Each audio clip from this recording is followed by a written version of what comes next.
kita, karena barangkali untuk kegiatan belajar bukan dicari dalam forum debat. Pernah suatu ketika ada orang yang datang kepada Imam Malik ngajak untuk berdebat. Kemudian Imam Malik mengatakan, kalau aku bisa mengalahkan kamu, kata orang itu, aku akan mengikuti Anda.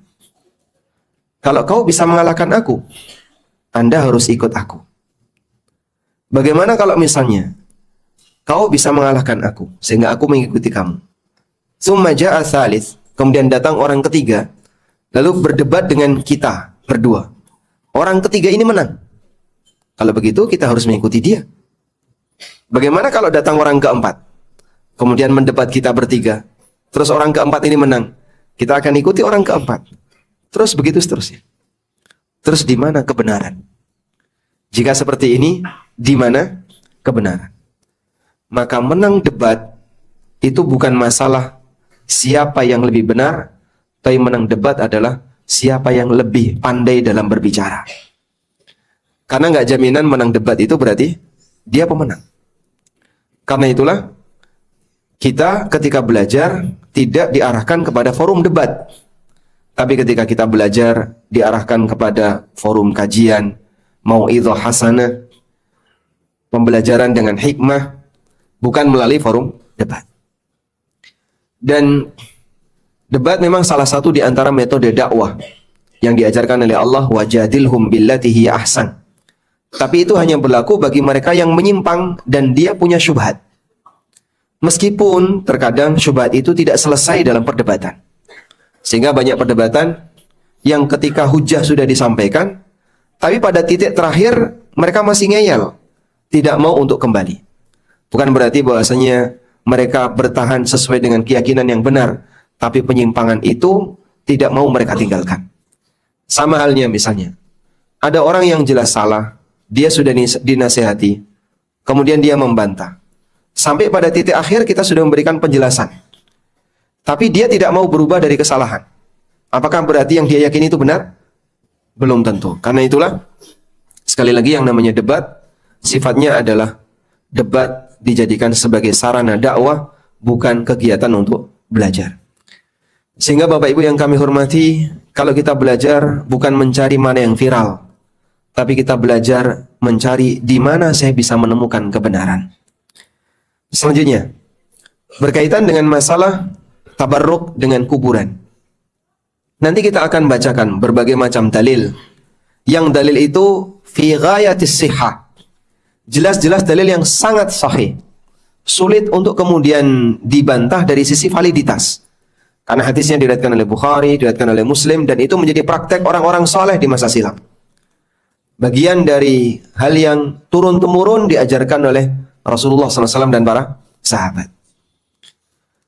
Sehingga kita bisa membuat kesimpulan, seperti inilah semangat yang diajarkan dalam syariat agama, di mana Islam mengajarkan kepada kita satu prinsip tentang bagaimana mentauhidkan Allah dan berusaha untuk menjauhi lawan tauhid. Apa lawan tauhid? Syirik. Baik, kalau kita semuanya mengakui tujuan kita diciptakan untuk apa jemaah? Wa ma khalaqtul jinna wal insa illa liya'budun. Tidaklah aku ciptakan jin dan manusia kecuali agar illa liya'buduni, kecuali agar mereka menyembah aku. Dan makna liya'buduni, agar mereka menyembahku, adalah agar mereka mentauhidkan Allah. Karena puncak dari peribadatan seorang hamba adalah mentauhidkan Allah Subhanahu wa taala. Sebagian ahli tafsir menyebutkan liya'buduni maknanya adalah illa li'amurahum wa anhahum, agar aku berikan perintah kepada mereka dan aku berikan larangan kepada mereka. Dan puncak perintah adalah tauhid, puncak larangan adalah syirik. Lawan dari tauhid adalah syirik, dan bahaya syirik sangat besar. Coba kita lihat beberapa ancaman dalam Al-Quran bagi orang yang melakukan perbuatan kesyirikan. Bisa disebutkan Bapak Ibu? Yang pertama apa? Allah haramkan masuk surga. Allah Subhanahu wa taala berfirman, "Innahu may yusyrik billah faqad harramallahu 'alaihil jannah wa ma'wahu an-nar wa ma lidh-dhalimin min ansar." Siapa yang berbuat syirik, Allah haramkan dia masuk surga, tempatnya di neraka. dan dia tidak punya penolong. Yang kedua, tidak akan diampuni oleh Allah. Wa may yusyrik billah. Allah Subhanahu wa taala berfirman, "Innallaha la yaghfiru ay yushraka bih wa yaghfiru ma duna dzalika liman yasha." Allah tidak akan mengampuni ketika dia disekutukan, dan Allah mengampuni dosa-dosa di bawah syirik bagi siapa yang dia kehendaki. Yang ketiga, amalannya terhapus. La in asyrakta la yahbatanna amaluk. Kalau kau berbuat syirik, maka seluruh amalmu terhapus. Yang keempat, digambarkan dalam Al-Quran, faka'annama kharra minas sama fatakhtafuhu at-tayr aw tahwi bihi ar-rih. Orang yang berbuat syirik, wa may yusyrik billah faka'annama kharra minas sama. Siapa yang berbuat syirik, dia seperti dijatuhkan dari langit. Fatakhtafuhu at-tayr, kemudian dia disambar oleh burung, aw tahwi bihi ar-rih, atau dihempas oleh angin ila makanin sahik, sampai ke tempat yang jauh. Dan ini diceritakan oleh Nabi SAW, saat orang musyrik itu nyawanya diangkat oleh Allah, dia tidak diizinkan untuk masuk ke langit dunia. Setelah itu ruhnya dicampakkan, dia dijatuhkan dari langit sampai kembali ke jasadnya. Sehingga kalau kita lihat berbagai macam ancaman yang diberikan oleh Allah kepada orang musyrik, perbuatannya satu tapi kena pasal berlapis. Diharamkan masuk surga, tidak diampuni dosanya, semua amalnya tidak diakui. Nanti rohnya ketika dia dicabut, dia tidak akan diizinkan untuk masuk ke langit dunia. Kalau kemudian seperti ini tingkat bahayanya, hingga dia mendapatkan berbagai macam hukuman bertingkat, dan itu semuanya hukuman puncak, kekal di neraka. Maka perbuatan yang demikian bahaya ini sudah saatnya untuk dihindari sejauh-jauhnya. Dan ketika ada sesuatu yang berbahaya, kita perlu mengambil jarak aman lebih jauh, karena ini berbahaya. Zina itu berbahaya. Maka larangan dalam Al-Quran, kalimatnya bukan la taznu, janganlah kalian berzina. Tapi larangannya gimana? La taqrabu az-zina, jangan kalian dekati zina. Sebab ini harus ada jarak aman, di mana seseorang kalau mendekati ini bisa berbahaya. Kita sepakat bahwasanya ketika ada sesuatu yang punya potensi bahaya, maka harus ada titik aman dan kita tidak boleh mendekatinya. Jarak aman syirik ini dibuat oleh Nabi SAW sangat jauh. Sampai ketika ada peluang apapun yang bisa mengarah kepada kesyirikan, Rasulullah SAW melarangnya. Disitulah dalam syariat ini diajarkan ada yang namanya sadduz dzari'ah, menghalangi jalan, menghalangi celah terjadinya potensi maksiat. Karena kalau potensi maksiat ini boleh didekati, bisa berbahaya. Bapak lihat macan dengan lihat monyet, jarak amannya sama atau beda? Sama atau beda? Beda. Lebih jauh mana, Pak? Monyet atau macan? Karena ketika kita mendekati itu bisa beresiko besar. Karena itu kita akan lihat bagaimana cara Nabi SAW mengajarkan kepada umatnya untuk mengamankan tauhid. Sebab kalau tauhid ini gagal, walaupun mungkin orangnya rajin ibadah di sisi yang lain, tapi semuanya tidak ada artinya. Karena orang yang berbuat syirik, kata Allah, la yahbatanna amaluk, seluruh amalmu terputus. Baik. Yang pertama, dalil yang pertama tentang bagaimana Nabi SAW mengajarkan agar kita menjauhi potensi kesyirikan. Nabi SAW melaknat praktek yang dilakukan oleh kaum sebelum kita. Disebabkan karena mereka melakukan pengagungan terhadap kuburan orang-orang saleh di tengah mereka. Seperti yang diceritakan oleh Abdullah bin Abbas dan juga oleh Aisyah radhiyallahu anha. Lamma nazala bi Rasulillah sallallahu alaihi wasallam, tafiqa yatrahu khamisatan ala wajhi. Ketika Nabi SAW mendekati wafatnya, Nabi SAW menutupkan kain selimut di atas wajah beliau. Fa idza ghamma kashafaha an wajhi. Ketika beliau sudah mulai kesulitan untuk bernafas, beliau buka selimut itu. Faqala, dalam situasi seperti itu beliau mengatakan, laknatullah 'alal yahudi wan nasara. Allah melaknat Yahudi dan Nasrani. Ittakhadhu qubur anbiya'ihim masajid. Mereka telah menjadikan kuburan para nabi mereka sebagai masjid. praktek menjadikan kuburan sebagai masjid pernah dilakukan oleh Yahudi dan Nasrani, dan Nabi SAW menyampaikan laknatullah. Di situ ada dua makna. Makna doa, makna berita. Kalau makna doa, berarti kita terjemahkan, semoga Allah melaknat Yahudi dan Nasrani. Kalau dimaknai dengan berita, Allah telah melaknat Yahudi dan Nasrani yang menjadikan kuburan para nabi sebagai masjid. Yuhadziru ma sana'u, kata Ibnu Abbas dan Aisyah radhiyallahu anhuma, beliau memperingatkan dari perbuatan yang telah mereka kerjakan. Hadis ini riwayat Bukhari. Kita tidak akan kesulitan untuk menilai hadis ini sebagai hadis yang sahih, karena disebutkan sebagai riwayat Bukhari. Baik. Sehingga jika perbuatan itu dilakukan oleh Yahudi dan Nasrani dan dilaknat oleh Nabi SAW, maka kalau kaum muslimin meniru praktek seperti itu, sama dengan mendekati laknat. Sama dengan mendekati laknat.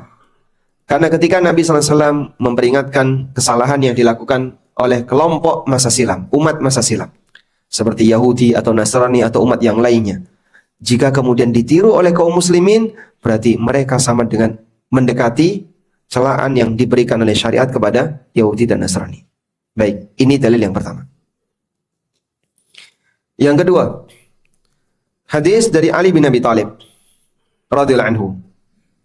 Nabi SAW pernah berpesan, la taj'alu qabri 'idan. Janganlah kalian menjadikan kuburanku sebagai 'id.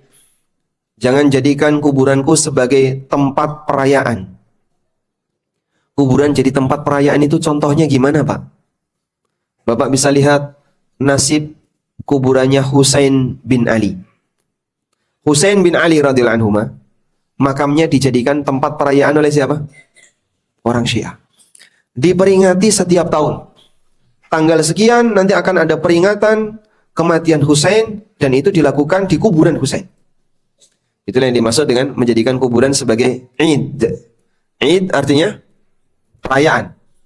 Perayaan karena tempat tertentu atau perayaan karena waktu tertentu. Dan Nabi SAW melarang keras praktek ini. Wala taj'alu buyutakum qubura. Dan janganlah kalian jadikan rumah kalian jadikan rumah kalian sebagai kuburan. Wa sallu alayya wa sallimu haitsuma kuntum. Berikanlah salawat dan salam untukku dimanapun kalian berada. Sayablughuni salamukum wa salatukum. Salam dan salawat kalian akan sampai kepadaku. Salawat dan salam kalian akan sampai kepadaku. Baik. Di bagian awal Nabi SAW melarang agar menjadikan kuburan beliau sebagai tempat perayaan keagamaan. Sebagaimana nasibnya kuburan sebagian orang-orang yang dianggap saleh, atau memang kuburan orang saleh tapi jatuh ke tangan orang yang tidak bertanggung jawab.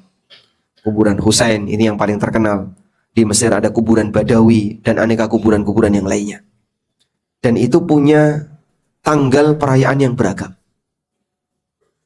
Kuburan Sunan ini diperingati tanggal sekian.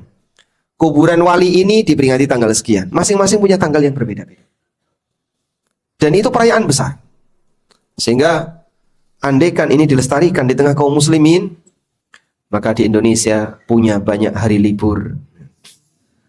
Tanggal merah perayaan kuburan ini, tanggal merah karena perayaan kuburan ini. Nggak jadi kerja. Baik. Selanjutnya Nabi SAW memberikan arahan. Jangan kalian jadikan rumah kalian sebagai kuburan. Yang dimaksud jangan jadikan rumah sebagai kuburan itu apa, Pak? Jangan jadikan rumah itu kosong dari ibadah. Sebagaimana layaknya kuburan. Sehingga sifat kuburan itu tidak sebagaimana sifat tempat ibadah. Maka Nabi SAW ketika memberi saran agar rumah kita dijadikan sebagai tempat ibadah, beliau kontraskan dengan kuburan. Jangan kalian jadikan rumah kalian seperti layaknya kuburan. Yang kuburan itu bukan tempat ibadah. Sehingga rumah itu kalau bisa dijadikan sebagai apa? Tempat ibadah.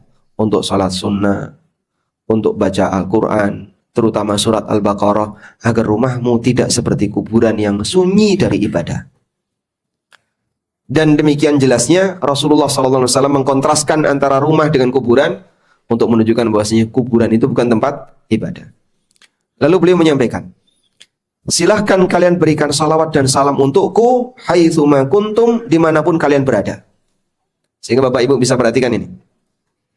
Dalam kegiatan memberi salawat dan salam untuk Nabi SAW, di sana ada waktu yang istimewa, tapi tidak ada tempat yang istimewa. Sehingga kalau Anda tanya, untuk memberi salawat dan salam kepada Nabi SAW itu, di tempat mana yang paling dianjurkan? Di semua tempat. Artinya, tidak harus datang ke Madinah. Anda tidak harus datang mendekat ke makam Nabi SAW untuk memberikan salam kepada Rasulullah SAW. Di Cibinong bisa nggak Pak? Bisa. Di pelosok Bogor? Bisa. Di pelosok Jogja? Bisa. Di semua kota? Bisa.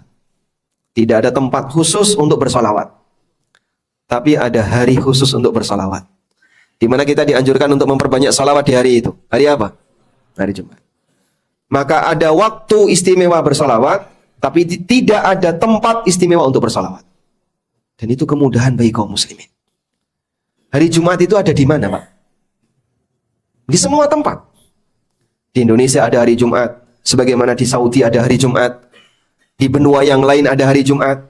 Kemudian bagi umat Islam, mereka diberi kesempatan yang sama sebagai bentuk rasa cintanya kepada Nabi SAW. Sampaikan salawat dan salam kalian untuk Rasulullah SAW. Dan salawat dan salam itu doa untuk Nabi SAW. Diperintahkan oleh Allah Subhanahu wa taala, "Innallaha wa malaikatahu yushollun 'alan nabi." Sesungguhnya Allah dan para malaikatnya memberikan salawat untuk Nabi.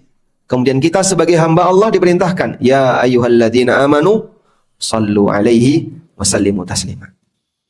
Wahai orang yang beriman, berikanlah salawat dan salam untuk beliau. Baik. Dan salawat dengan salam ini beda dengan pengagungan. Karena Nabi SAW diutus oleh Allah untuk mengagungkan Allah, bukan untuk mengagungkan diri beliau. Makanya salah kalau ada orang yang dia pengagungan kepada Nabi SAW melebihi pengagungannya kepada Allah. Bahkan ada yang memberikan pujian untuk Nabi SAW dengan pujian yang itu hanya layak diberikan kepada Allah. Karena itu, memuji Nabi SAW boleh atau tidak? Boleh atau tidak?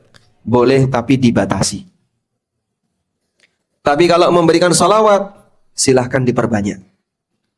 Sehingga beliau pernah mendengar ada sahabat yang memuji Rasulullah SAW, lalu dilarang oleh beliau. La tatruni kama atratin nasara ibna Maryam. Janganlah kalian mengkultuskan aku sebagaimana orang Nasrani mengkultuskan Isa bin Maryam. Innama ana abdun, faqulu abdullahi wa rasul. Aku adalah seorang hamba, maka sampaikan, sebut aku Abdullah wa Rasul. Beliau tidak mau dipuji melebihi dari kadar. Karena melebihi dari kadar itu bentuk kultus, dan semua bentuk kultus dalam syariat ini dilarang, sebab ini bisa mengarah kepada praktek kesyirikan. Baik. Cuman terkadang salawat itu diramu dengan pujian. Depannya salawat, ujungnya pujian. Akhirnya ketika kita peringatkan, tidak boleh seperti itu, mereka beralasan apa? Salawat kok dilarang. Kita tidak melarang salawat, mana ada yang melarang salawat. Kami mencintai salawat. Tapi pujian kepada Nabi SAW berlebihan, ini yang kita larang. Sehingga mereka menggabungkan bainal haqqi wal batil. Wala talbisul haqqa wal batil. Wa taqtumul haqqa. Janganlah kalian menggabungkan antara al-haq dengan yang batil. Karena kalau al-haq dan batil ini campur, maka yang hak ketutup. Sehingga pertahankan yang hak, tinggalkan yang batil. Kaidahnya begini jamaah. Jika ada orang melakukan ibadah, ibadah itu disyariatkan, tapi dicampur dengan aneka ibadah yang tidak disyariatkan, maka pertahankan ibadah yang disyariatkan dan tinggalkan yang tidak disyariatkan. Ini sudah pernah ada di zaman Nabi SAW. Saat beliau SAW berkhutbah, beliau melihat di luar. Dari depan mimbar atau di atas mimbar, Nabi SAW melihat di luar. Ada orang yang berdiri, di terik matahari, tidak mau bicara, dan berpuasa. serta tidak mau duduk. Jadi dia melakukan berapa ibadah? Dia melakukan berapa ibadah tadi? Coba kita hitung. Dia berpuasa, tidak mau bicara, tidak mau duduk, tidak mau berteduh. 4 ibadah. Ya?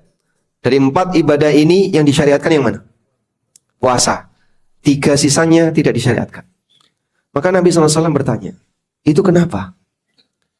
Kemudian sahabat menceritakan, ya Rasulullah, dia bernama Abu Israel, bernazar untuk berpuasa di bawah terik matahari, tidak mau berteduh, tidak mau duduk, dan tidak mau bicara. Kemudian Nabi SAW mengatakan, murhu falyajlis, suruh dia untuk duduk. Waliyastadhil, suruh dia untuk berteduh. Dan perintahkan dia untuk berbicara. Wal yutim saumahu, dan lanjutkan puasanya. Sehingga ketika ada ibadah yang tidak disyariatkan, dicampur dengan ibadah-ibadah yang disyariatkan, maka pertahankan yang disyariatkan dan tinggalkan yang tidak disyariatkan. Baik. Di sini Nabi SAW ngasih kemudahan. Kalian kalau mau memberikan salawat dan salam, dimanapun bisa. Tidak harus datang ke Madinah. Kebayang nggak Pak? Andaikan memberikan salawat kepada Nabi SAW hanya bisa di Madinah. Banyak orang yang tidak punya kesempatan. Tapi syariat kita memberikan kemudahan. Sehingga apakah memberikan salawat harus menghadap langsung dengan makam Nabi SAW? Tidak. Anda bisa ngasih salawat dan salam dimanapun kita berada. Bahkan Allah punya para malaikat khusus yang bertugas yuballighuni an ummatis salam. Mereka mengantarkan salam dari umatku kepadaku. Di sini kalau Bapak mengucapkan Allahumma salli wa sallim ala Muhammad, malaikat ini akan mengantarkan, wahai Muhammad, si A dari kota Cibinong memberikan salawat dan salam untukmu. Baik. Karena itu para ulama mengingkari kalau ada orang yang mau berangkat ke Madinah, terus dia titip salam untuk Nabi SAW. Kenapa kau titip salam? Loh, kamu kan mau ke Madinah, mau ziarah ke makam Rasulullah SAW. Iya, saya nanti mau ke Madinah, saya mau berusaha untuk masuk Raudhah, ziarah ke makam Nabi SAW. Tapi untuk menyampaikan salam, kau tidak perlu titip ke aku. Sampaikan di sini yang nganterin malaikat. Jadi mana yang lebih cepat? Ya, subhanallah. Maka disinilah kemudahan yang telah diberikan oleh syariat, namun terkadang orang mempersulit dirinya. Baik, selanjutnya. Nabi SAW juga melaknat praktek Yahudi dan Nasrani, dan karena alasan ini makam beliau SAW tidak ditaruh di luar. Sebagaimana keterangan Aisyah radhiyallahu anha, beliau mengatakan, Rasulullah SAW bersabda, la'anallahu al-yahuda wan nasara ittakhadhu qubur anbiya'ihim masajid. Allah melaknat Yahudi dan Nasrani. Mereka menjadikan kuburan para nabi mereka sebagai masjid. Qala, kata Aisyah, qala qultu. Lalu kata Aisyah, walaula dzalika ubriza qabruhu ghaira annahu khusyya ayyuttakhadha masjida. Andaikan bukan karena alasan ini, tentu makam Nabi SAW akan ditaruh di luar, ditaruh di baki atau di tempat yang lain. Namun makam beliau ada di mana? Di rumah Aisyah. Karena dikhawatirkan kalau ditaruh di luar akan dikuasai oleh orang lain lalu dijadikan masjid. Andaikan makam Nabi SAW ditaruh di baki, mungkin ada 2 masjid di situ, Masjid Nabawi dan Masjid Makam Nabi SAW. Sehingga kalau kita lihat di sini, alasan mengapa Nabi SAW dimakamkan di rumah Aisyah, untuk alasan keamanan. Untuk alasan apa? Salah satunya adalah alasan keamanan. Karena ditegaskan, ditakutkan kalau ditaruh di luar, maka makam beliau dijadikan sebagai masjid. Sehingga ini menunjukkan bahasanya manusia yang mengajarkan tauhid, Rasulullah SAW, diamankan oleh Allah kuburannya. Dengan Allah Subhanahu wa taala jadikan kuburan itu ada di wilayah keluarga yang menjaga tauhid. Ditaruh di dalam rumah Aisyah. Sehingga orang kalau mau ngalap berkah misalnya, atau orang yang mau menyalahgunakan makam Nabi SAW, dia harus berhadapan dengan tuan rumah. Sementara tuan rumahnya adalah orang yang menjaga tauhid. Sehingga karena alasan ini, kuburan Nabi SAW tidak ditaruh di luar. Selanjutnya, yang keberapa? Keempat.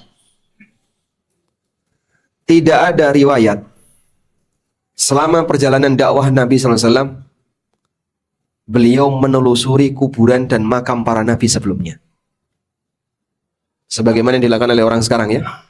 Cari di mana makam para wali. Lalu diklaim, ini makamnya wali A, wali B, wali C, dan seterusnya. Dan nanti akan disediakan tempat parkir, lalu dijadikan sebagai wisata, religi, bisa meningkatkan perekonomian masyarakat sekitar, dan seterusnya. Tapi dengan cara kesyirikan. Sajen di kuburan. Coba carikan satu dalil. Jumlah nabi kan banyak. Ada berapa, Pak? Jumlah nabi ada berapa? 124.000 nabi. Dengan jumlah sekian, yang Rasul kurang lebih 300 sekian belas Rasul. Pernah nggak Rasulullah SAW napak tilas atau melakukan penelusuran untuk mencari titik-titik makam para nabi? Karena jumlahnya banyak sekali. Masa di Jazirah Arab tidak ada? Padahal ada beberapa nabi yang mereka adalah orang Arab. Nabi Hud, Nabi Saleh, Nabi Syuaib, itu orang Arab. Lalu makamnya sekitar Jazirah Arab, di Syam juga banyak. Tapi tidak ada satupun riwayat Nabi SAW berdoa kepada Allah, Ya Rabb, tunjukkan aku di mana makam Nabi Adam, di mana makam Nabi Hud, di mana makam Nabi Fulan, Nabi Fulan. Ada, Pak? Tidak. Padahal bisa nggak Allah menunjukkan itu, Pak? Sangat mudah. Dan jasadnya para nabi itu utuh. Karena Allah Subhanahu wa taala mengharamkan bumi untuk makan jasadnya para nabi. Allah haramkan bumi untuk makan jasadnya nabi, sehingga jasadnya nabi itu utuh. Andai kan dilakukan penggalian untuk membuktikan kebenaran. Di sini ada makam Nabi Hud misalnya. Ada makam Nabi Saleh. Mungkin nggak, Pak? Mungkin. Pada waktu Nabi SAW berjalan ke arah Tabuk. Tabuk itu di mana, Pak? Utara jauh Madinah. Perjalanan ketika itu 1 bulan. Dan ketika beliau melewati daerah Hijr, yang mungkin kanan kirinya pernah ditempati oleh Nabi Saleh, barangkali ini dekat dengan makamnya Nabi Saleh. Tapi Rasulullah SAW meminta para sahabat, percepat langkah kalian, jangan berhenti, agar kita bisa melewati daerah ini dengan cepat. Ada nggak beliau mencari, kita ziarah dulu yuk ke makam Nabi Saleh? Ada kayak gitu, Pak? Tidak ada. Atau kita coba cari makam Nabi Musa. Kan sebentar lagi sudah sampai Syam. Tabuk itu dengan Syam sak pelintengan, Pak. Sak pelintengan itu bahasa ini. Ya. Sejarak 1 lemparan batu. Nggak jauh. Dan beliau tahu di mana makam Nabi Musa alaihissalam. Seperti yang disebutkan dalam hadis riwayat Bukhari Muslim. Dari Abu Hurairah radhiyallahu anhu, Rasulullah SAW pernah mengatakan, Nabi Musa alaihissalam meminta kepada Allah Ta'ala agar diwafatkan di dekat Baitul Maqdis. Kata beliau, Lau anni indahu la araitukum qabra. Kalau aku ada di sana, tak tunjukkan kepada kalian di mana kuburannya. Ila janbit tariq. Maka beliau ada di tepi jalan indal kathibil ahmar, di gundukan tanah berwarna merah. Sehingga Rasulullah SAW tahu persis di mana makam Nabi Musa. Tapi bagi beliau gak penting untuk ditunjukkan kepada umatnya. Beliau cuma sampaikan, andaikan aku ada di sana tak tunjukkan. Beliau sudah sampai di Tabuk. Untuk bisa sampai di Baitul Maqdis tidak jauh, perjalanan tinggal sebentar. Tapi Nabi SAW tidak mengajak para sahabat untuk ziarah ke makam Musa. Disinilah bagi kaum muslimin, makam para nabi yang jumlahnya ribuan tadi, kita nggak perlu tahu posisinya ada di mana. Mungkin nggak, Pak, ada nabi yang pernah berdakwah di Bogor? Kita nggak tahu. Yang jelas jumlahnya banyak. Mungkin nggak, Pak, ada nabi yang pernah berdakwah di titik A, di titik B? Kita nggak tahu. Tapi yang jelas Nabi Muhammad SAW tidak pernah melakukan penelusuran terhadap makam para nabi. Sehingga andaikan tabarruk dengan makam itu hal yang penting dan bisa mendatangkan pahala, doa bisa lebih mustajab, tentu makam para nabi lebih berhak untuk dijadikan tempat tabarruk. Namun kenyataannya Nabi SAW tidak mengarahkan agar kita berdoa di makam para nabi. Tapi beliau mengarahkan kita untuk berdoa ketika kapan? saat Lailatul Qadar, ketika orang sedang sujud, ketika orang sedang berada di penghujung sholat, menjelang salam, ketika hujan, ketika hari Jumat di waktu sore, dan seterusnya. Sehingga berkaitan dengan kesempatan mustajab dalam doa, lebih banyak waktu daripada tempat. Maka kalau kita mau mencari, Pak, di mana Pak? Saya ingin berdoa yang mustajab. Kau punya banyak kesempatan, waktu untuk berdoa. Sujud itu bisa dilakukan di mana, Pak? Di mana, Pak? Di semua tempat. Bapak bisa sujud di rumah, Pak? Bisa. Antara adzan dan iqamah, di mana orang bisa mendapatkan kesempatan mustajab ini? Antara adzan dan iqamah. Di semua tempat. Sehingga untuk bisa mendapatkan kesempatan mustajab, aku nggak punya duit untuk umrah. Aku nggak punya duit untuk datang ke Masjid Nabawi. Aku nggak punya duit untuk bisa datang ke tempat-tempat mustajab. Tidak harus seperti itu. Kau punya kesempatan, waktu mustajab yang sangat banyak. Maka seorang muslim tidak akan kesulitan untuk mencari kesempatan mustajab dalam berdoa. Sehingga tidak harus ngejar kuburan. Karena kuburan bukan tempat yang mustajab untuk berdoa. Sehingga di mana tempat mustajab untuk berdoa? Ada di Multazam, di Ka'bah, ada di Bukit Sofa, ada di Marwah, ada di Arafah ketika sedang wukuf pada saat haji, ada di tempat jumroh ketika orang melempar jumroh sebagai hadiah tambahan yang diberikan oleh Allah untuk mereka yang melaksanakan ibadah haji dan umrah. Punya waktu dan kesempatan yang mustajab. Baik. Selanjutnya, di sana ada kuburan yang dulu di zaman sahabat malah dihilangkan jejaknya, yaitu kuburan Nabi Daniel. Kuburan Nabi Daniel ini dihilangkan jejaknya oleh kaum muslimin. Seperti yang pernah diceritakan ketika kaum muslimin berhasil menaklukkan daerah Tustar. Diceritakan oleh Anas bin Malik radhiyallahu anhu, ketika kaum muslimin berhasil menaklukkan daerah Tustar, mereka menemukan seorang laki-laki dalam peti. Penduduk setempat biasa memohon berkah dan minta hujan dengan jenazah ini. Maka Abu Musa sebagai pemimpin ketika itu menulis surat kepada Umar bin Khattab menyampaikan apa yang beliau jumpai. Umar memberikan jawaban, sesungguhnya ini adalah seorang nabi.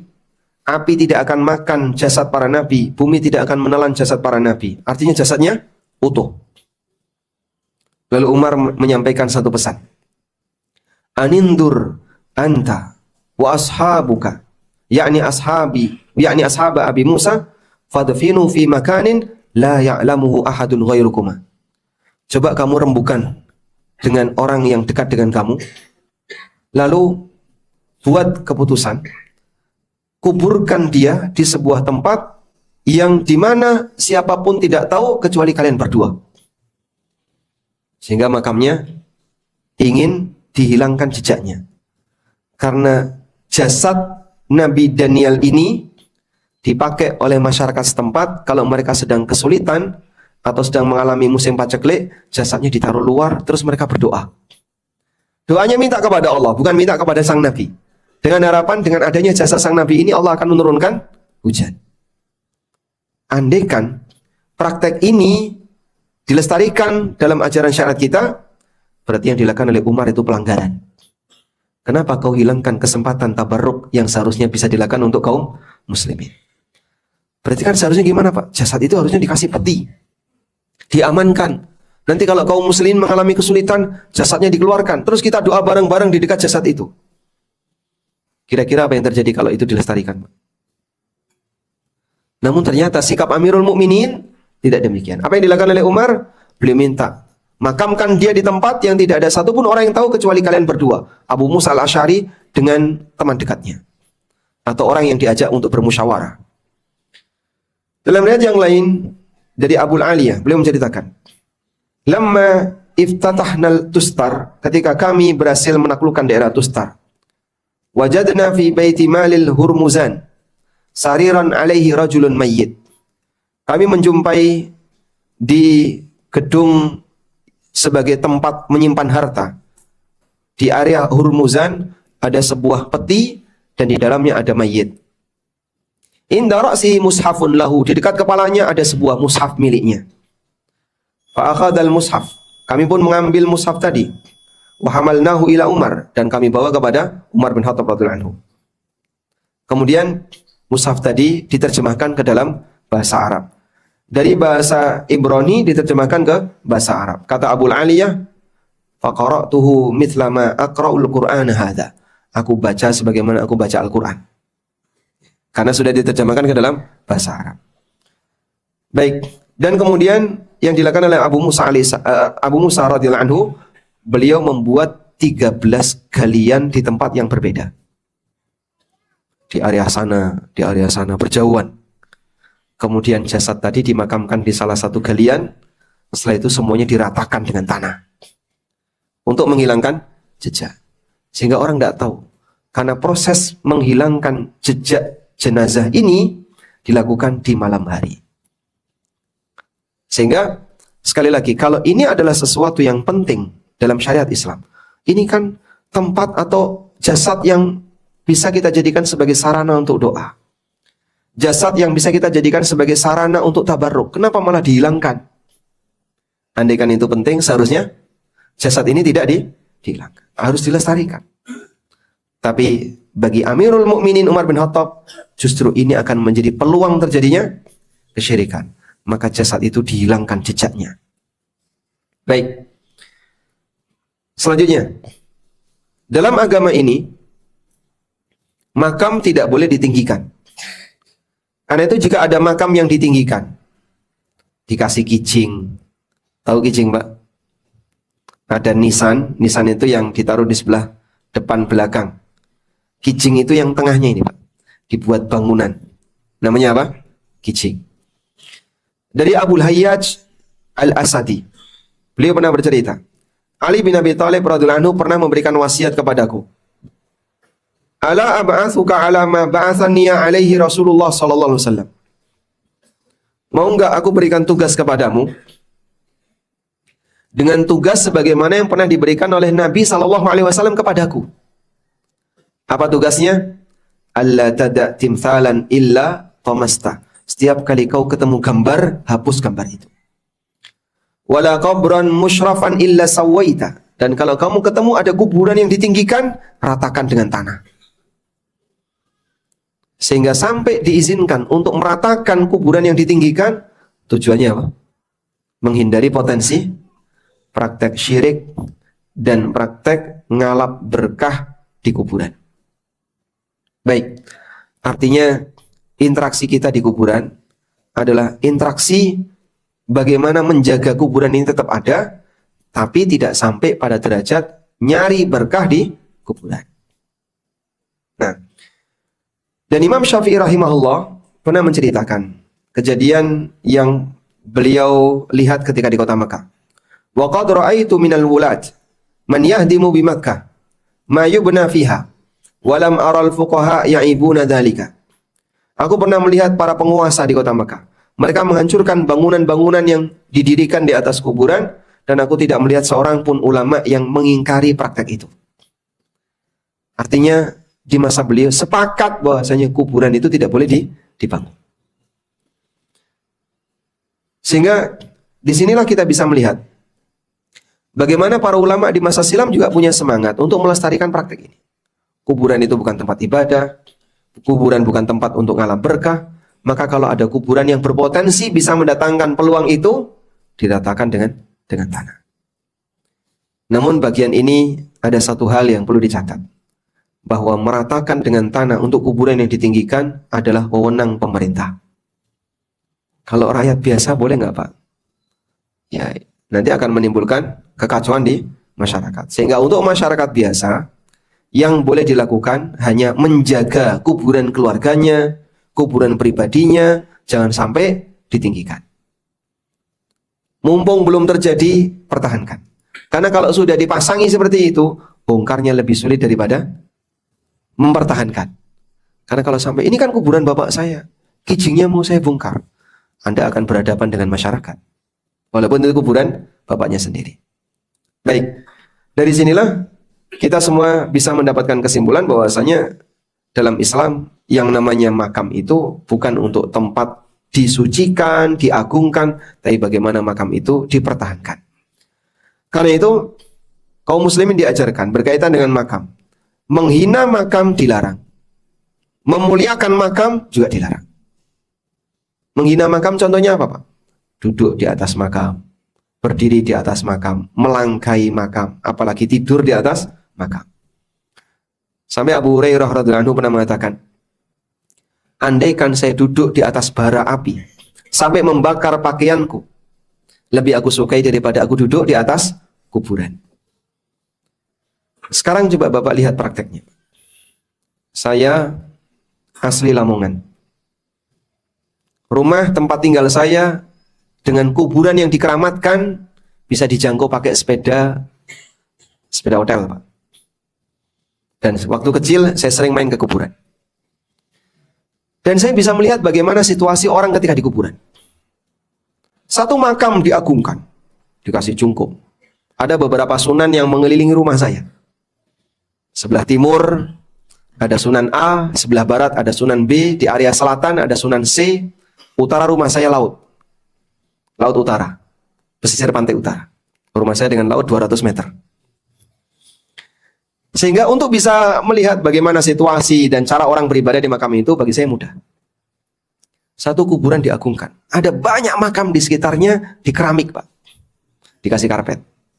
Orang kalau sudah waktunya acara tertentu mereka baca-baca, duduk di atas makam di sekitarnya. Makam-makam yang mungkin jadi korban, diduduki, diinjek, orang iktikaf di situ, nyender di situ. Makam yang ada di sekitar kuburan para sunan. Jadi boleh kita sebut dalam waktu yang sama dia mengagungkan makam tertentu dan menghinakan makam yang lain. Seperti itukah yang diajarkan dalam syariat kita? Sehingga yang mereka sebut kita mengagungkan makam, mana ada? Prakteknya kau duduk di atas makam, nyender dengan makam, dan makam di sekitarnya itu tidak ada gundukan, rata semuanya, karena dijadikan sebagai tempat untuk orang duduk-duduk di situ, semuanya fokus ke satu makam di tengah, yaitu makam sunan yang diagungkan tadi. Seperti itu yang diajarkan dalam syariat kita. Ya, makanya dalam praktek ini sejatinya nanti akan Anda lihat apa yang dilarang dilanggar dan apa yang tidak boleh dilakukan malah dikerjakan. Coba kita baca keterangan yang disampaikan oleh An-Nawawi. An-Nawawi mengatakan dalam syarah Sahih Muslim, qala al-ulama innama nahan nabiyyu sallallahu alaihi wasallam an ittikhadi qabrihi wa qabri ghairihi masjidah. Para ulama mengatakan Nabi SAW melarang menjadikan kuburan beliau dan kuburan selain beliau sebagai masjid khaufan minal mubalaghati fi ta'dhimihi wal iftitani bihi, karena kekhawatiran itu akan bisa menimbulkan sikap kultus dan mengagungkan kuburan, serta masyarakat akan terfitnah dengan keberadaan kuburan tadi. Farubama adda dzalika ilal kufri, dan bisa jadi itu akan mengarahkan kepada praktek kekufuran, kama jara li katsirin minal umamil khaliyah, sebagaimana yang pernah terjadi pada umat-umat terdahulu. Maka dilarang sebagai bentuk saddud dzari'ah, menghalangi potensi terjadinya kemaksiatan yang lebih besar. Baik. Dan masih banyak keterangan-keterangan yang lain yang disampaikan oleh para ulama. Saya kira dengan apa yang tadi kita bacakan sudah mencukupi untuk kita jadikan sebagai pegangan bahwasanya yang namanya kuburan itu bukan tempat untuk ngalap berkah. Terus di mana, Pak, kita bisa ngalap berkah? Ada banyak sekali tempat untuk ngalap berkah. Masjid, tempat untuk ngalap berkah. Apa keberkahan masjid? Orang yang iktikaf di dalamnya dapat pahala. Orang yang memakmurkan masjid dipuji oleh Allah Subhanahu wa taala. Orang yang beribadah di dalamnya, salat tahiyatul masjid dan ibadah yang lainnya, ibadahnya sebagai ibadah yang terbaik, salat 5 waktu di masjid. Doa di masjid bisa jadi lebih mustajab, dan seterusnya. Tapi orang lebih mencari kuburan. Dan dalam prakteknya, saat Jumatan, para juru kunci kuburan itu tetap jaga siaga di kuburan, dan dia tidak Jumatan. Sehingga dia meninggalkan bagian yang wajib dalam rangka untuk menjaga kuburan. Wallahu alam. Baik, mungkin itu yang bisa kita sampaikan. Semoga apa yang kita bahas ini semakin menambah keyakinan kita berkaitan dengan bagaimana cara kita menyikapi kuburan, sehingga kuburan itu butuh didoakan, bukan kita malah meminta kepada kuburan. Kuburan itu tempat kita untuk ingat mati, bukan tempat kita untuk ingat dunia. Kuburan itu tempat di mana kita ingat akhirat, sehingga bukan kita jadikan sebagai tempat untuk ngalap berkah. Wallahu a'lam. Coba kita bacakan beberapa pertanyaan melalui kertas.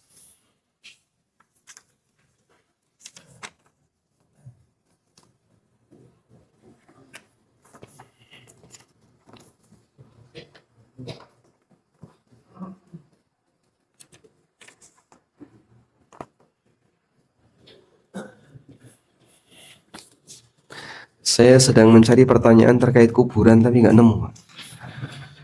Semuanya masalah muamalah dan warisan. Gimana?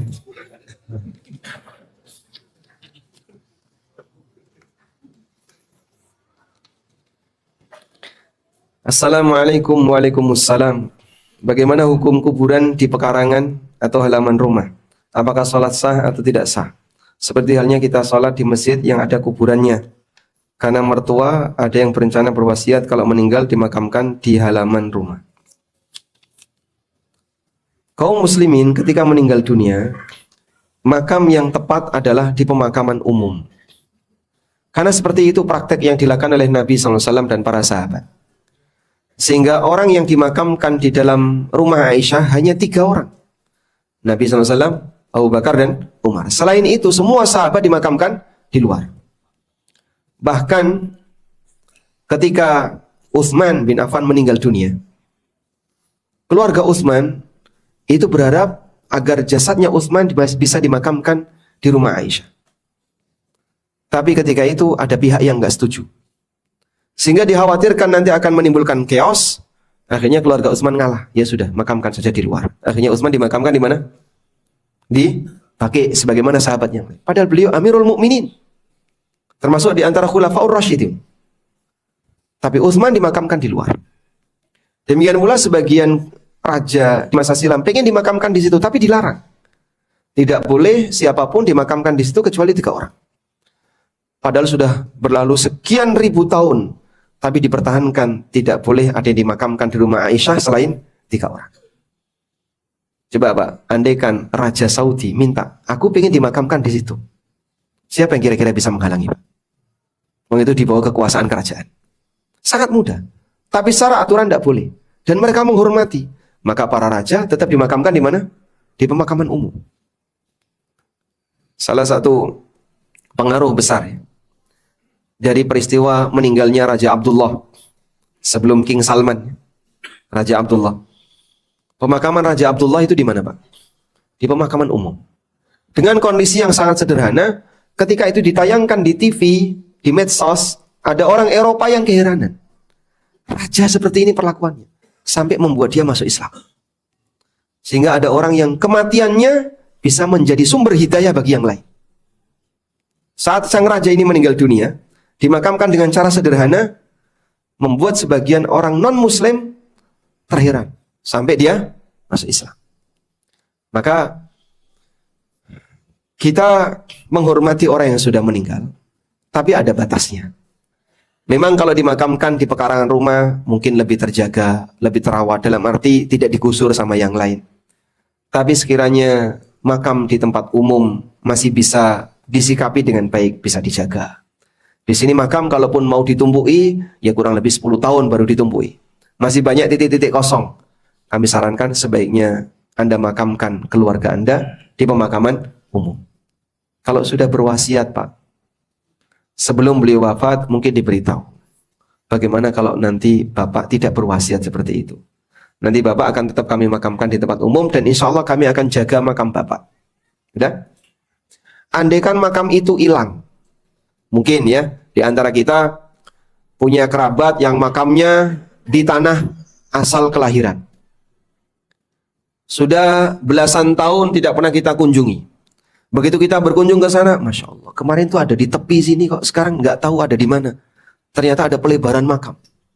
Sehingga hilang alamat makam. Posisi makam ada di mana hilang. Nggak ketahuan. Baik. Kalau makam itu hilang, apakah amal hamba itu hilang, Pak? Jadi yang perlu dikhawatirkan bagian mana kalau makam itu hilang? Aku nggak bisa mendoakan. Kau bisa mendoakan di tempat manapun. Walaupun tidak ketemu makamnya. Karena bukan syarat mendoakan orang yang meninggal tepat harus berdiri di dekat makam. Bisa nggak kita mendoakan orang tua kita yang sudah meninggal padahal makam beliau jauh dari posisi kita? Sangat bisa. Karena doa itu untuk orang yang sudah meninggal tidak dibatasi oleh tempat. Maka makam para nabi yang sudah hilang, kita nggak tahu di mana titik makam para nabi itu dengan tepat. Bisa nggak kita doakan para nabi itu? Bisa. Misalnya kita menyebut nama Nabi A, Nabi Hud alaihissalam, Nabi Saleh alaihissalam. Sehingga makam para nabi yang hilang bukan berarti amalnya hilang. Oleh karena itu, tidak ada keharusan bagi orang yang masih hidup untuk menjaga dan mencari makam yang hilang. Wallahu a'lam.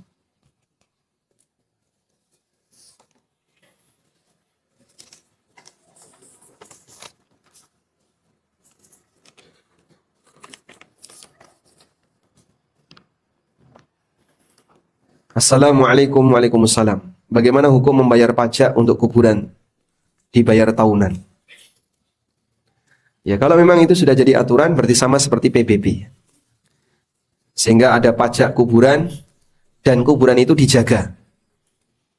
Maka ada biaya untuk penjagaan kuburan ini, misalnya selalu dibersihkan, gundukannya selalu ditata sehingga kalau rata dengan tanah karena hujan, kemudian diperbaiki lagi gundukannya. Biaya itu ada nominal tertentu. Bolehkah kita bayar? Boleh. Karena ini sifatnya jasa. Assalamualaikum. Waalaikumsalam. Bagaimana dengan paham ziarah ke makam orang tua atau kerabat untuk mengobati kerinduan mereka yang sudah meninggal kepada keluarga yang masih hidup? Yang jadi pertanyaan, kalau kita datang ke kuburan tertentu, apakah mayit bisa mengetahui kedatangan kita? Tahu atau tidak, Pak? Ya. Misalnya kuburan bertempat di tepi jalan, pinggir jalan tol. Apakah kuburan itu kebisingan? Gara-gara setiap hari ada truk besar lewat, mungkin orang ngelakson, mungkin ngegas atau getaran gara-gara dia berada di tepi jalan. Itu kasihan tuh kuburannya. Dia nggak tenang. Kenapa nggak tenang? Karena makamnya di pinggir jalan besar atau pinggir perapatan. Apakah seperti itu? Mereka sudah berada di alam yang berbeda. Kerinduan itu bisa Anda obati dengan cara mendoakan mereka. Ya meskipun apakah mayit itu bisa mendengar suara orang yang hidup, memang dalam hal ini ulama beda pendapat. Sebagian ada yang mengatakan mayit bisa mendengar suara orang yang hidup. Dan sebagian ada yang mengatakan mayit tidak bisa mendengar suara orang yang hidup. Baik, kalaupun bisa mendengar, pembicaraan apa yang Anda sampaikan ke mereka, lalu didengar oleh mereka, mereka tidak bisa merespon apapun. Ya tapi Pak, ketika mereka mendengar suara anaknya kan, nanti menjadi obat kerinduan bagi mereka. Wallahu alam, kita tidak bisa memastikan seperti ini. Intinya yang lebih mereka butuhkan itu apa? Amal dan doa. Maka silahkan berikan doa-doa terbaik untuk mereka tanpa memandang tempat dan waktu, sehingga kapanpun ketika Bapak Ibu bisa mendoakan kebaikan untuk orang tua, doakan mereka. Wallahu a'lam.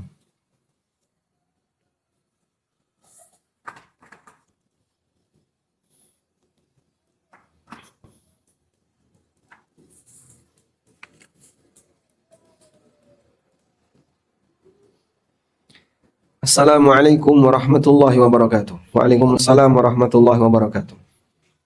Suami mendapatkan sebidang tanah dari ibunya dan pesan kakaknya. Dulu ibunya pernah berpesan bahwa tanah tersebut untuk suami. Ibunya sudah meninggal. Apakah itu termasuk warisan atau hibah? Kalau itu warisan, tidak sesuai dengan perhitungan warisan. Pesan tersebut disampaikan kakaknya setelah ibunya meninggal. Apakah ini sesuai syariat? Karena saudaranya telah mendapatkan tanah atau rumah masing-masing sejak mereka menikah. Tayyib. Pesan yang ditunaikan pasca meninggal itu namanya wasiat. dan wasiat untuk ahli waris dilarang. Nabi SAW mengatakan, Innallaha qad a'ta kulla dhi haqqin haqqah ala wasiyata liwarith. Sesungguhnya Allah telah memberikan jatah kepada masing-masing orang yang berhak, maka tidak ada warisan, tidak ada wasiat bagi ahli waris. Karena tidak ada wasiat bagi ahli waris, sehingga ahli waris hanya berhak warisan. Lalu bagaimana dengan pesan tadi? Pesan tadi, jika tujuannya adalah untuk mengoreksi hibah. Koreksi hibah itu apa sih, Pak? Ibu atau bapak pernah memberikan hibah kepada semua anaknya, kecuali satu anak. Satu anak ini belum dikasih. Maka kemudian sang ibu berpesan, nanti kalau ibu meninggal, kasihkan tanah ini ke anak si A ini. Karena kemarin dia belum dapat apa-apa. Jika pesannya dalam rangka mengoreksi hibah, hukumnya boleh. Karena hibah itu wajib sama rata. Satu dikasih, yang lain juga harus dikasih. Jika dalam praktek hibah, ada sebagian anak dikasih dan ada anak yang tidak dikasih, sampai orang tua meninggal, maka yang tidak dikasih tadi boleh minta kepada yang pernah dikasih. Agar sama rata. Karena hibah yang tidak rata, sebagian diberi dan sebagian tidak diberi, termasuk di antara praktek kezaliman. Dan zalim tidak boleh dibiarkan. Sehingga kalau terjadi kezaliman, yang harus dilakukan oleh kaum muslimin adalah mengembalikan kepada prinsip keadilan. Wallahu a'lam. Assalamualaikum. Waalaikumsalam. Adakah anjuran untuk ziarah kubur sebelum puasa Ramadan? Kami tidak mengetahui adanya dalil tentang itu. Karena ziarah kubur bisa dilakukan di setiap waktu. Tapi jika ziarah kubur sebelum Ramadan disebabkan karena latar belakang keyakinan, Pak, katanya, kata siapa? Katanya, Pak. Kalau bulan Sya'ban, arwah itu gentayangan. Ada yang pulang ke rumahnya. Begitu arwah itu sampai ke rumah, loh kok penghuninya bukan anak saya? Oh, ternyata rumahnya sudah dijual. Ruhnya kecewa. Anaknya durhaka. Telah menjual rumah peninggalannya tanpa izin orang tuanya. Orang tuanya sudah mati. Terus gimana ini ya? Saya mau pulang kemana? Anakku ada di mana? Bingung dia. Karena pindah nggak pamit-pamit kan? Nah, ini keyakinan konyol yang terjadi di masyarakat. Dari mana asal usulnya? Katanya, Pak. Keyakinan kok katanya itu gimana? Karena banyak orang ya membangun akidah asalnya dari mana, Pak? Budaya, Pak. Pemahaman lingkungan masyarakat. Sehingga orang Jawa kalau ditanya, ini Bapak yakin seperti ini dari mana? Jari ini, Mas. Tahu jari ini, Pak? Jari ini, katanya. Masya Allah. Dan itu banyak sekali, Pak. Sampai kalau dikumpulkan bisa jadi al-aqidah al-jariniyah. Kumpulan akidah jari ini. Subhanallah, akidah kok dibangun di atas katanya. Dan orang jahiliyah di masa silam kan seperti itu ya akidahnya. Sehingga saat mereka diperintahkan, wa idza qila lahum ittabi'u ma anzalallah, saat mereka diperintahkan ikutilah apa yang Allah turunkan, apa kata mereka? Qalu bal nattabi'u ma alfaina alaihi aba'ana. Kami mengikuti apa yang kami jumpai dari peninggalan leluhur kami. Sehingga keyakinan mereka mengikuti keyakinan kata leluhur, kata orang dulu, katanya. Berbudaya boleh, tapi jangan jadikan budaya sebagai sumber akidah. Karena kalau budaya dijadikan sebagai sumber akidah, berarti budaya sudah dijadikan sekelas agama, dan itu tidak boleh. Wallahu a'lam.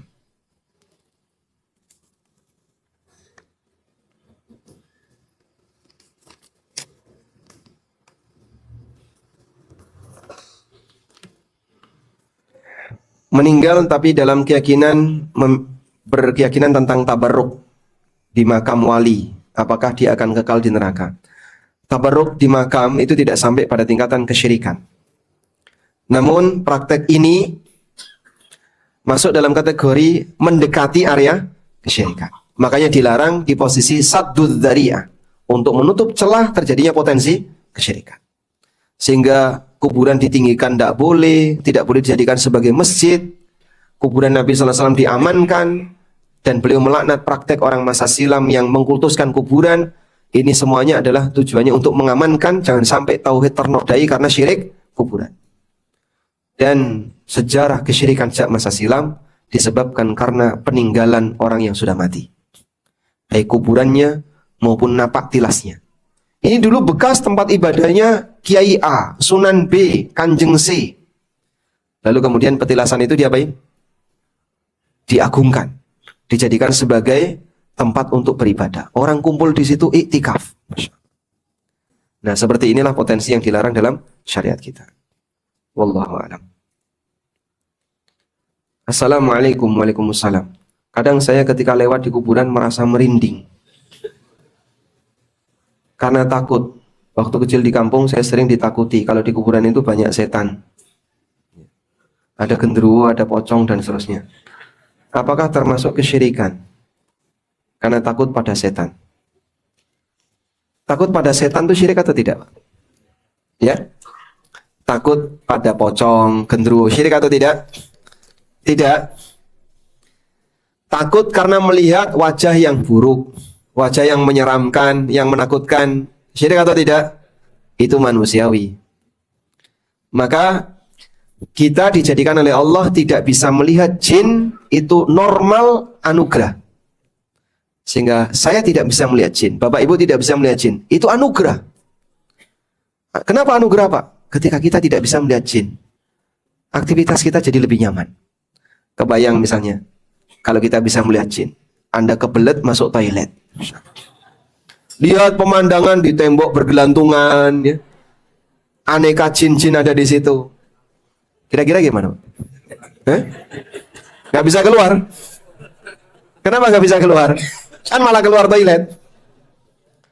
Sehingga kita nggak bisa hidup nyaman. Anda berkendara misalnya di atas tol, tiba-tiba ada jin nyebrang. Kaget setiap saat. Allah Subhanahu wa taala mengatakan, "Innahu yarakum huwa wa qabiluhu min haitsu la tarawnahum." Sesungguhnya iblis dan bala tentaranya yaitu para jin bisa melihat kalian dari arah di mana kalian tidak bisa melihat mereka. Maka tidak bisa melihat jin itu anugerah. Sehingga aneh kalau ada orang yang saya ingin nyari ilmu kanuragan, belajar bagaimana cara lihat tuyul. Buat apa, Pak? Saya ingin lihat jin, buat apa? Apa manfaatnya? Justru itu akan mengganggu kehidupan Anda. Maka tidak bisa melihat jin itu anugerah. Oleh karena itu, kalau orang merasa takut, saya takut kalau lewat sini ada penampakan dan seterusnya, ini takut yang sifatnya apa? Manusiawi. Tapi tidak ada dalil bahwa jin itu bersemayam di kuburan. Tempat yang disenangi oleh setan apa? Toilet. Nabi SAW mengatakan, "Inna hadzal khusyus kanat muhdarrah." Sesungguhnya tempat toilet seperti ini dihadiri. Maksudnya dihadiri oleh setan. Makanya Nabi SAW ketika kita ziarah kubur, beliau tidak mengajarkan doa, "Allahumma inni a'udzubika minal khubuthi wal khaba'ith." Loh, kok doanya kayak gitu, Pak? Saya berlindung dari setan laki-laki dan perempuan. Katanya banyak di kuburan. Apakah doanya kayak gitu? Ini salah doa. Apa kau mau buang hajat di kuburan? Sehingga doa itu dibaca ketika kapan? Masuk toilet, ketika mau buang hajat. Dan kita masuk kuburan, doanya bukan doa memohon perlindungan dari setan. Tapi doanya gimana, Pak? Assalamualaikum ya ahlad diyar minal mu'minina wal mu'minat. Nas'alullaha lana wa lakumul afiyah wa inna insyaallah bikum lalahiqun. Wallahu ta'ala alam. Demikian, semoga apa yang kita bahas ini bermanfaat. Wassallallahu